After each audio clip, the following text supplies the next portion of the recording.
Salam sejahtera buat kita semua. Bertemu lagi dengan saya Bapak Tunggul Huta Gaul pada pelajaran IPA bab yang kedua, klasifikasi makhluk hidup bagian yang kedua.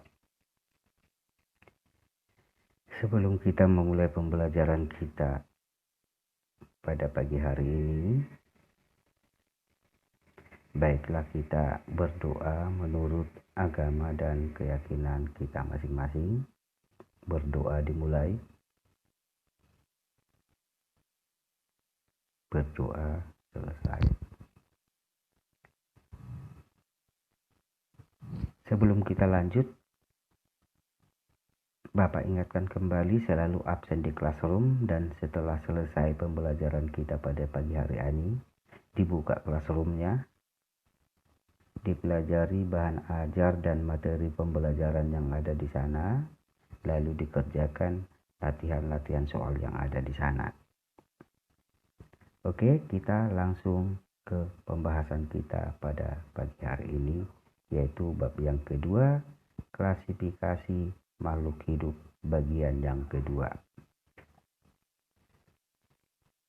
Di bagian yang pertama, kita sudah belajar mengenai keanekaragaman. Kita juga sudah belajar mengenai cara pengklasifikasian. Dan kita juga sudah belajar mengenai kunci determinasi. Pembelajaran kali ini adalah lanjutan dari pembelajaran di bagian yang pertama.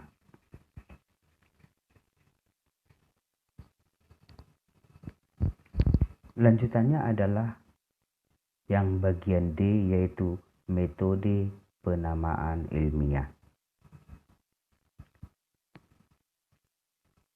Bapak taksonomi, yaitu Carolus Linnaeus,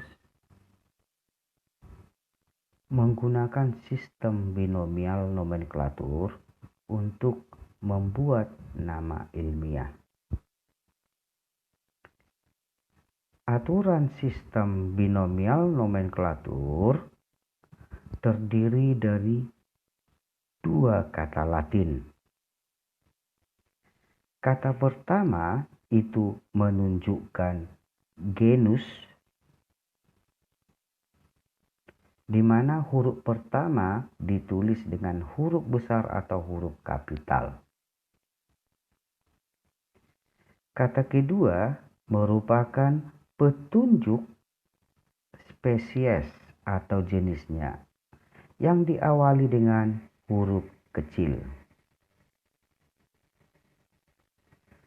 Penulisannya biasanya dituliskan dalam tulisan ataupun huruf miring. Tetapi boleh juga ditulis dengan huruf tegak, dengan catatan pada nama daripada makhluk hidup tersebut itu diberi garis bawah. Contohnya kita ambil seperti nama padi. Nama padi itu adalah Oryza sativa, terdiri atas dua buah kata, Oryza dan sativa. Nah, jadi maksud daripada Linnaeus di sini adalah kata Oryza, kata pertama itu yang di huruf pertama itu dituliskan dengan huruf besar. Jadi O-nya huruf besar, Oryza. Kemudian kata kedua yang menunjukkan spesies atau jenis, sativa, huruf S-nya adalah huruf kecil. Jadi nama padi Oryza sativa ditulis dalam huruf ataupun tulisan miring. Atau Oryza sativa ditulis dengan huruf tegak tetapi diberi garis bawah. Nah, itulah cara penulisan yang benar untuk penulisan nama ilmiah dari semua makhluk hidup yang ada di alam semesta. Nah, selanjutnya adalah apakah manfaat daripada klasifikasi? Tentu saja ketika kita membuat klasifikasi daripada makhluk hidup, itu harus ada manfaatnya, harus ada kegunaannya. Lalu manfaatnya apa? Manfaatnya yang pertama itu adalah memudahkan mengenal makhluk hidup. Ingat bahwa makhluk hidup itu di alam semesta itu sangat banyak sekali jenisnya. Nah, oleh sebab itu, untuk memudahkan kita mengenal makhluk hidup tersebut, maka kita klasifikasikan, kita kelompok-kelompokkan. Misalkan saja Bapak ambil analoginya seperti kelas. Di kelas kita itu jumlah peserta didiknya ada sebanyak 40 siswa atau 40 peserta didik. Nah, untuk memantau guru di dalam memantau 40 peserta didik tentu saja agak kesulitan. Nah, oleh sebab itu pembelajaran di sekolah itu biasanya menggunakan kelompok-kelompok. Seandainya di dalam satu kelas tadi yang isinya adalah 40 peserta didik dibagi atas 6 kelompok, di mana setiap kelompok ada 6 orang ataupun 7 orang, maka untuk memantau yang 7 orang ini yang sudah dikelompok-kelompokkan akan lebih mudah dibanding memantau yang tadi sebanyak 40 peserta didik. Nah, itulah sebabnya perlu klasifikasi. Jadi manfaatnya yang pertama tadi adalah untuk memudahkan mengenal makhluk hidup. Selanjutnya manfaat yang kedua adalah memudahkan mempelajari makhluk hidup. Nah, tadi setelah kita kelompokkan, tentu akan lebih mudah mengenal makhluk hidup tersebut.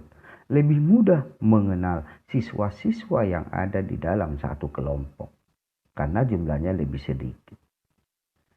Nah, kalau misalkan jumlahnya semakin sedikit, tentu lebih mudah mempelajari makhluk hidup tersebut.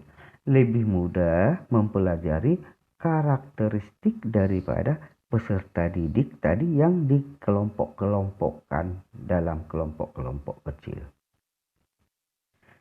Nah, jadi manfaat yang kedua adalah untuk memudahkan mempelajari makhluk hidup tersebut. Manfaat yang ketiga bisa kita lihat adalah untuk mengetahui adanya hubungan kekerabatan antara makhluk hidup yang satu dengan makhluk hidup yang lain. Di pelajaran sebelumnya kita sudah pelajari bahwa semakin banyak persamaan ciri daripada makhluk hidup tersebut, maka semakin dekat pula kekerabatannya. Contohnya kita ambil yang mudah, yang bisa kita lihat dan kita amati di dalam kehidupan sehari-hari. Contohnya saja misalkan kita ambil kucing. Kucing kita ketahui mempunyai kaki. Kakinya ada sebanyak 4. Kemudian perkembangbiakannya adalah dengan beranak. Kemudian yang berikutnya kita ambil makhluk hidup yang lain yaitu anjing. Anjing juga mempunyai kaki sebanyak 4. Dan perkembangbiakannya juga adalah dengan beranak. Makhluk hidup yang ketiga, coba kita ambil contohnya adalah burung. Burung itu mempunyai kaki 2. Kemudian perkembangbiakannya itu dengan cara bertelur.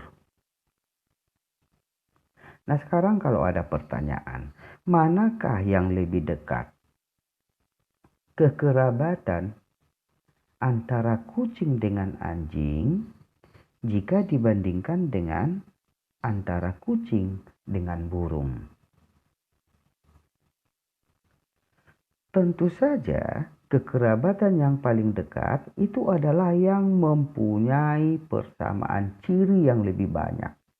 Nah, oleh sebab itu, kekerabatan kucing dengan anjing lebih dekat dibanding kekerabatan antara kucing dengan burung. Bisa dipahami ya, anak-anak sekalian? Oke. Sekarang kita lanjutkan kepada klasifikasi makhluk hidup.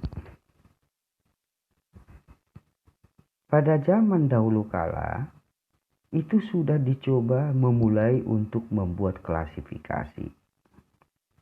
Salah satunya klasifikasi yang paling terkenal itu dikemukakan oleh Carolus Linnaeus sebagai bapak taksonomi. Pengklasifikasian yang dilakukan oleh Carolus Linnaeus tentu saja masih harus disempurnakan lagi. Jadi, sesuai dengan perkembangan ilmu pengetahuan, maka klasifikasi yang dibuat oleh Carolus Linnaeus itu disempurnakan. Ya. Ingat bahwa kita belajar ilmu pengetahuan alam IPA. IPA itu bersifat dinamis. Salah satu ilmu yang bersifat dinamis. Kalau dikatakan ilmu yang bersifat dinamis, itu artinya adalah selalu berubah seiring dengan perkembangan ilmu pengetahuan. Nah, klasifikasi yang dikemukakan oleh Carolus Linnaeus itu juga mengalami penyempurnaan. Penyempurnaannya adalah dengan menghasilkan suatu klasifikasi makhluk hidup yang disepakati oleh semua bangsa, semua negara. Dengan kata lain, klasifikasi ini diakui oleh dunia internasional. Klasifikasi yang bagaimanakah yang diakui oleh dunia internasional tersebut? Ternyata pengklasifikasian yang sederhana yang dilakukan oleh Carolus Linnaeus itu mengalami penyempurnaan. Dikemukakanlah apa yang disebut dengan klasifikasi dengan menggunakan 5 kingdom. Klasifikasi dengan menggunakan 5 kingdom itu dimulai dengan kingdom yang pertama. Kingdom yang pertama adalah kingdom Monera. Jadi makhluk hidup yang ada di alam semesta sekali lagi itu dibagi atas 5 kingdom. Yang pertama adalah kingdom Monera. Kalau kamu ingat ketika kamu masih di SD, kalian juga sudah belajar mengenai klasifikasi. Hanya saja klasifikasi yang dipelajari waktu di SD itu adalah klasifikasi yang hanya terdiri atas 3 bagian besar, yaitu manusia, hewan, dan tumbuhan. Nah, ketika kita sekarang sudah di SMP, ternyata pembagian makhluk hidup itu bukan 3 lagi, tetapi sekarang sudah 5 bagian. Kembali tadi ke bagian yang pertama adalah Kingdom Monera. Kingdom Monera adalah makhluk hidup, anggotanya adalah makhluk hidup yang bersel satu, uniseluler, yang tidak memiliki membran inti. Sekali lagi adalah anggota Kingdom Monera adalah semua makhluk hidup yang bersel satu, tetapi belum memiliki membran inti. Makhluk hidup yang tidak memiliki membran inti ini biasanya diistilahkan dengan makhluk hidup yang bersifat prokariotik.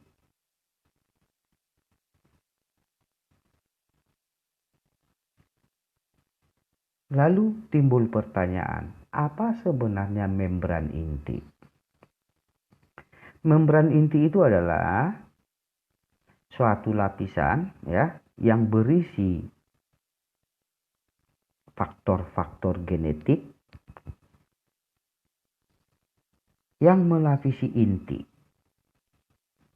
Nah, ternyata di anggota Monera tidak ada membran inti. Jadi faktor-faktor genetiknya itu tersebar di sitoplasma. Nah, mengenai hal ini nanti akan kita pelajari di bab yang selanjutnya. Nah, tetapi yang jelas sekali lagi bahwa anggota Monera, ingat, adalah semua makhluk hidup yang bersel satu, uniseluler, tetapi tidak memiliki membran inti. Istilahnya tadi adalah makhluk hidupnya bersifat prokariotik. Pada umumnya, Kingdom Monera ini berkembang biak dengan cara membelah diri. Anggota Kingdom Monera itu meliputi bakteri dan ganggang biru atau cyanobacteria. Mungkin waktu di SD kalian juga sudah belajar mengenai Kingdom Monera, tetapi tidak disebutkan Kingdom Monera. Kalau misalkan Bapak tanyakan, ketika di SD, kalian pasti sudah belajar mengenai amuba. Amuba itu adalah salah satu anggota Kingdom Monera. Karena amuba itu berkembang biak dengan cara membelah diri. Amuba. A itu tidak, muba itu tetap. Jadi amuba adalah salah satu makhluk hidup bersel satu yang bentuknya tidak tetap. Dia merupakan salah satu anggota dari Monera. Nah, selanjutnya kingdom yang kedua adalah kingdom Protista.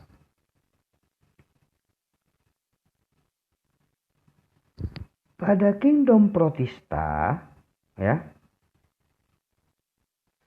makhluk hidup yang masuk ke dalam kingdom Protista itu semuanya sudah memiliki membran inti. Nah, kalau dia sudah memiliki membran inti, berarti boleh dikatakan makhluk hidup tersebut bersifat eukariotik. Jadi lawan daripada prokariotik adalah eukariotik. Prokariotik itu tidak memiliki membran inti, sementara eukariotik itu memiliki membran inti. Anggota-anggota daripada protista boleh merupakan organisme yang uniseluler. Masuk juga ke dalamnya organisme yang multiseluler. Tapi ingat, pembedanya dengan Monera adalah uniseluler yang berada pada kingdom protista itu sudah memiliki membran inti. Bedakan tadi dengan yang ada pada kingdom Monera belum memiliki membran inti. Selanjutnya, anggota-anggota daripada protista itu dibedakan menjadi 3 bagian besar.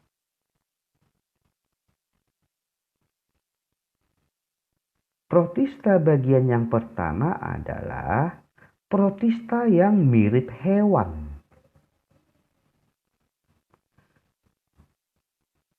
Protista yang mirip hewan ini digolongkan kepada protozoa. Ya. Contohnya adalah Euglena, ada Paramecium. Ya. Nah, itu contoh-contoh daripada protista yang mirip hewan. Oh, ternyata juga ada protista yang mirip tumbuhan seperti alga atau ganggang. Dan protista bagian ketiga ada yang mirip jamur. Jadi hanya mirip.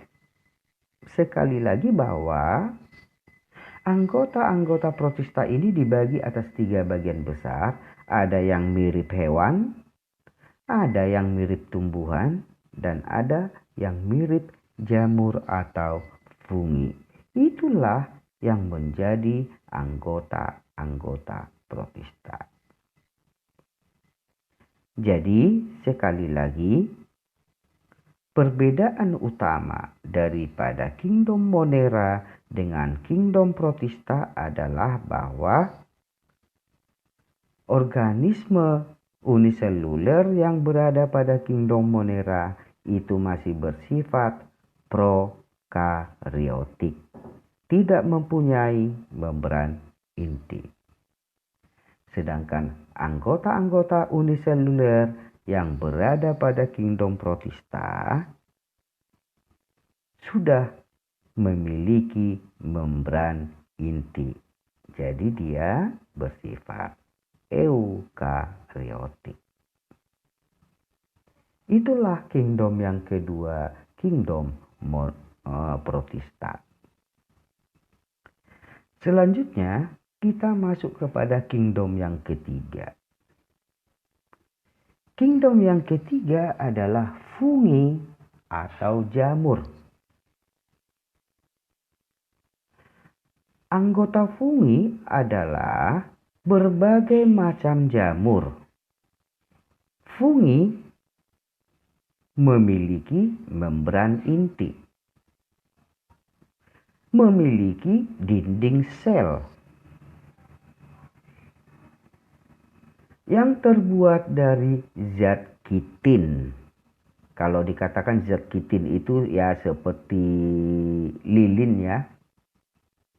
Jadi ketika dikena air, airnya tidak nempel ke jamurnya karena dia mempunyai sifat seperti lilin. Itulah zat kitin. Selanjutnya dikatakan bahwa jamur itu tidak memiliki kloroplas. Kloroplas itu adalah salah satu zat warna. Ya. salah satu zat warna hijau yang ada biasanya pada tumbuh-tumbuhan. Tetapi pada jamur, di situ dikatakan bahwa jamur itu tidak mempunyai atau memiliki kloroplas. Waktu di SD, kloroplas yang disebutkan di sini itu sama dengan klorofil waktu kamu belajar di SD. Artinya adalah bahwa klorofil ini ya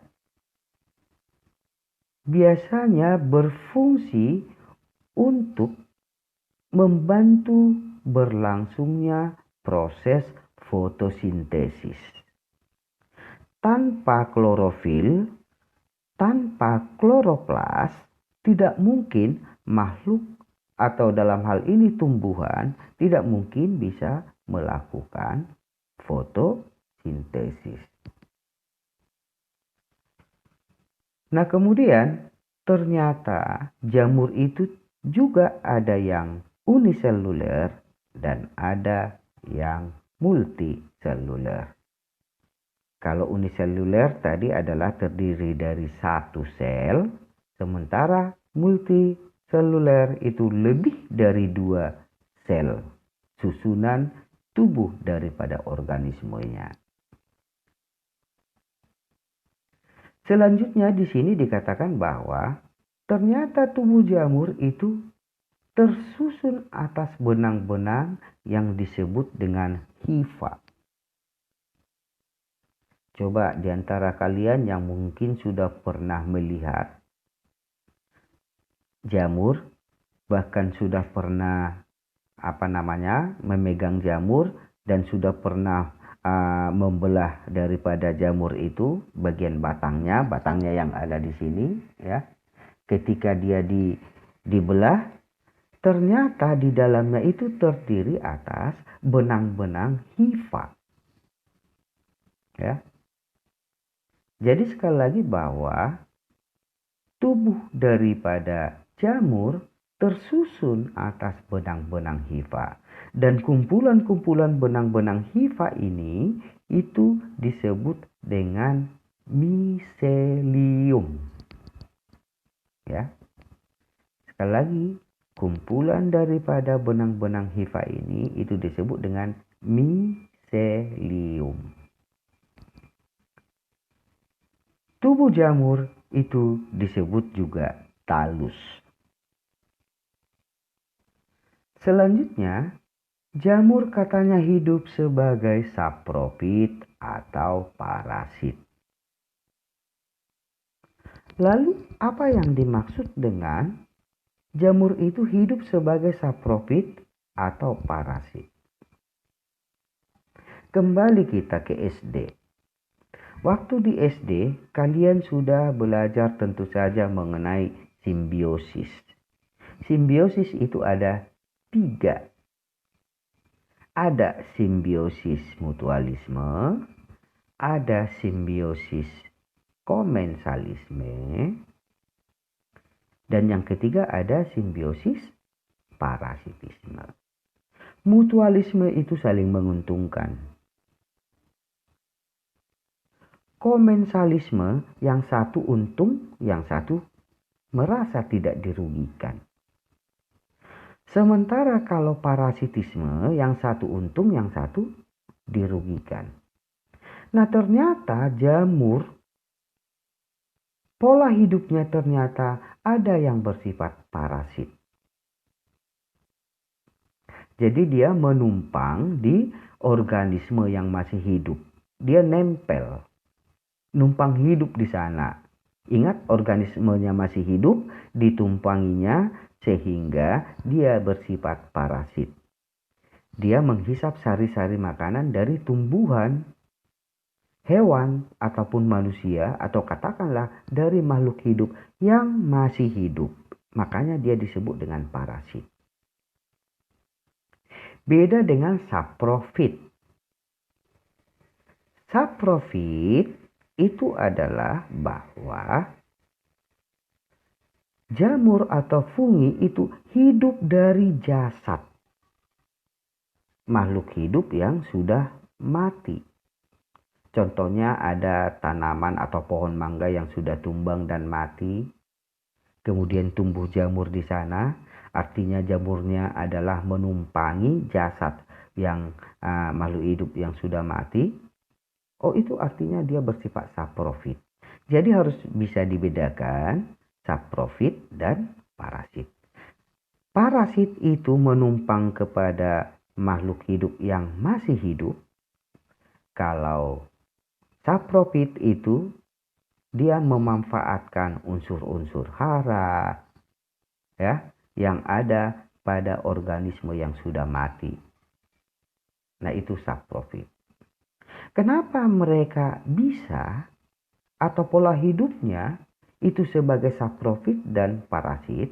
Karena tadi sudah jelas dikatakan bahwa jamur itu tidak mempunyai kloroplas, tidak mempunyai klorofil. Artinya kalau dia tidak mempunyai klorofil atau kloroplas, artinya adalah bahwa dia jamurnya, funginya tidak bisa melakukan fotosintesis. Kalau dia bisa melakukan fotosintesis, itu artinya adalah bahwa tumbuhan itu bisa memproduksi makanan sendiri karena bisa berfotosintesis. Tanaman atau tumbuhan yang bisa atau dapat memproduksi makanannya sendiri itu diistilahkan dengan tumbuhan yang bersifat autotrof. Autotrof bisa memproduksi makanan sendiri karena tadi dia mempunyai klorofil. Tapi fungi yang tidak mempunyai klorofil, ya tidak bisa memproduksi makanan sendiri. Ya akibatnya apa? Akibatnya dia akan menumpang sebagai parasit bagi makhluk hidup yang masih hidup dan sebagai saprofit. Dia menumpang pada makhluk hidup yang sudah mati atau jasad daripada makhluk hidup. Ya, supaya bisa dipahami. Nah, selanjutnya perkembangbiakan jamur itu biasanya menggunakan spora. Ingat ya, perkembangbiakan itu banyak, salah satunya untuk jamur dia menggunakan spora. Kemudian ternyata ada simbiosis mutualisme antara jamur dan ganggang. Jamur dan ganggang kalau bersimbiosis secara mutualisme itu akan membentuk yang disebut dengan lisenes atau lumut kerak. Lumut kerak disebut juga tumbuhan perintis. Kenapa dia disebut sebagai tumbuhan perintis? Ya. Karena lisenes atau lumut kerak ini itu bisa hidup di tempat makhluk hidup lain tidak bisa hidup. Contohnya seperti ini. Katakanlah di pegunungan-pegunungan setelah gunung meletus banyak batu-batu ya, batu-batu yang keluar dari perut bumi akibat daripada letusan gunung Merapi. Batu itu keras.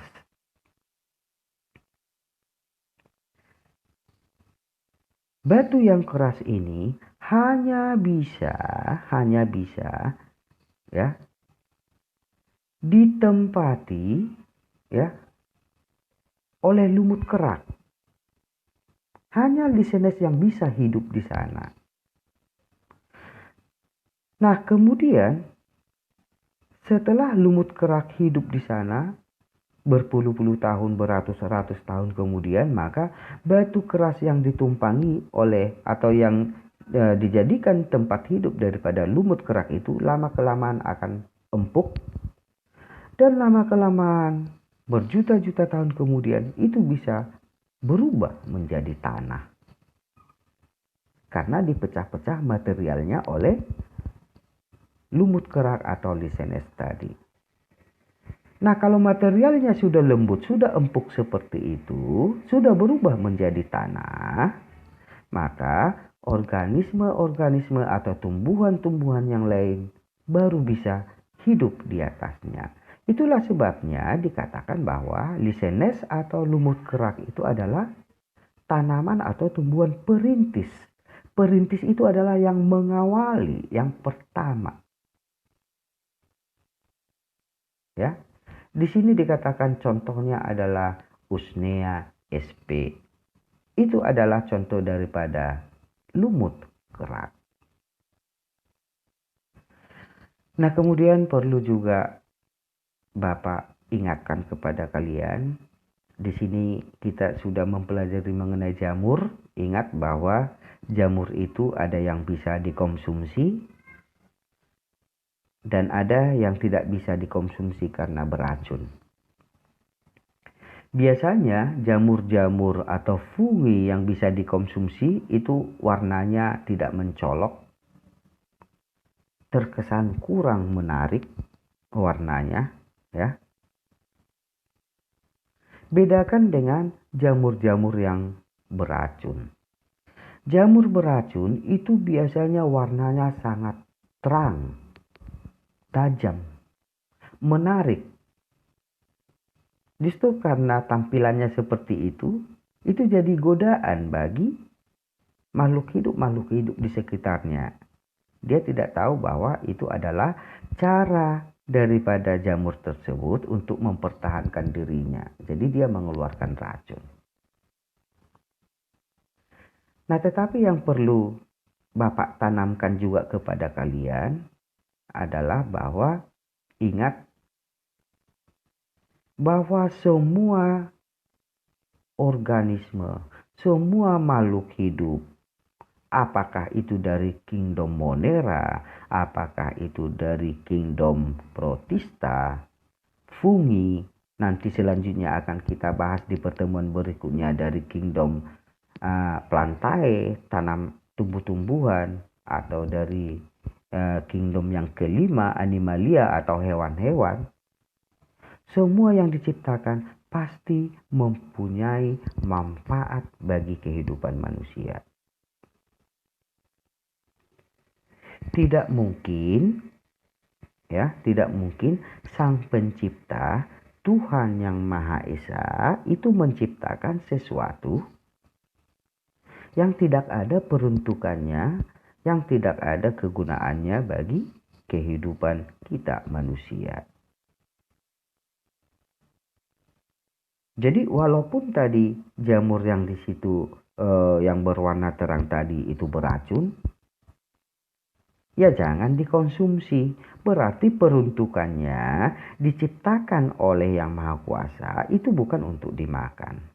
Tetapi yakinlah bahwa di dalam tumbuhan, di dalam jamur yang beracun tersebut ada zat-zat yang pasti bisa dimanfaatkan bagi kehidupan manusia.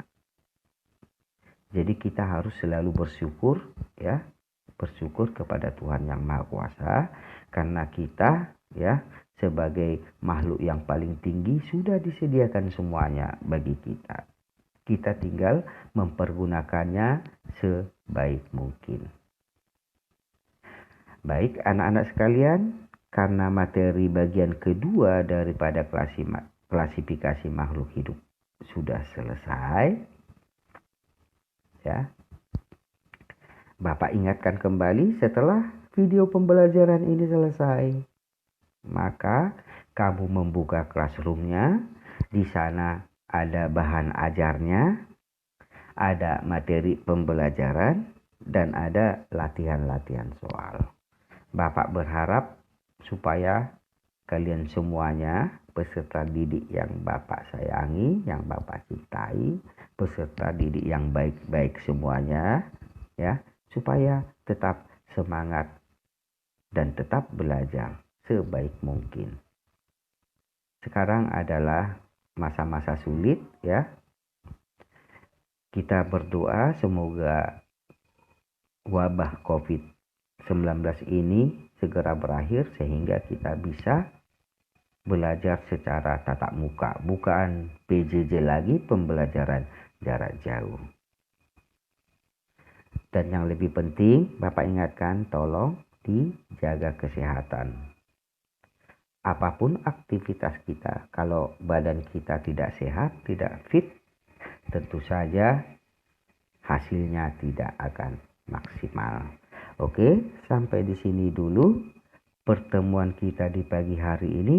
Salam sejahtera buat kita semua dan selamat pagi.